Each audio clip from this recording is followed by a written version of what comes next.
Welcome back to the channel and welcome back to another quick pick prediction video. In this video, I'll be predicting the flyweight bout between Tagir Ulanbekov versus Cody Durden. And how I feel about this one right here is I'm going Tagir Ulanbekov low confidence to beat Cody Durden. I feel like Cody Durden has momentum. He's been more active. He's been, winning. So, you kind of just tie those together with improving and whatnot. But when I look at his record, I would want to lean to him, but unfortunately, looking at his record, I just feel like I can't lean to him. Well, I can, but I'm not. But I'm not leaning to him because even though he's on this winning streak and he's sticking around the UFC, he's climbing the rankings a little bit.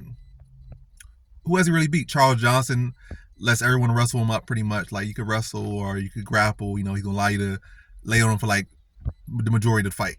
That's what Durden did. Durden still won, I guess, at least one of the recognizable face as far as wrestling in the division. So yeah, so he beat Charles Johnson, who stylistically just does not deal with that style that Durden has.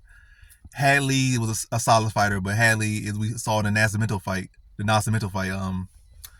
he's another guy who was susceptible to getting laid on for rounds. And he tried his best he could, but Hadley did, but he still spent a lot of time on his back. And Durden showed improvements as far as defending submissions in that fight. It was able to hold him down a large portion of the fight. Also, he showed more durability and whatnot in that fight. But still, it's not like he has not, as far as actual solid wrestlers or I guess people that are more comfortable in their back or such.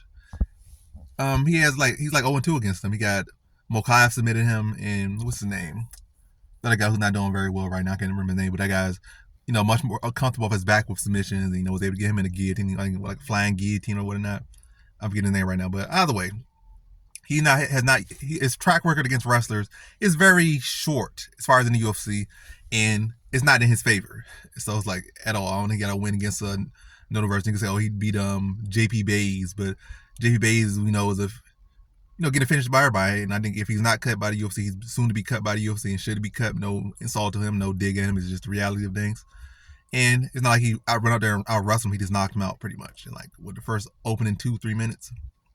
So not indicative of your wrestling. Yeah, so he's still, as far as he has not really shown nothing truly exceptional or has not really shown the ability to win against a wrestler.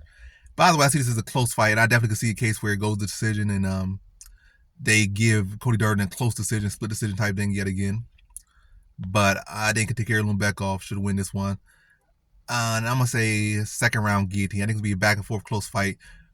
And Tagir is really going to make him have to work for those takedowns, work for everything. They both mean working for everything. But I think when the fight starts to progress where Cody Durden's really trying to force a takedown, probably in a close fight they're trading takedowns, he's going to probably extend his neck a little bit too much. I think Tagir is going to snap on the guillotine and get him out of there in the second round. So in this one, I have Tagir Ulanbekov via second round submission.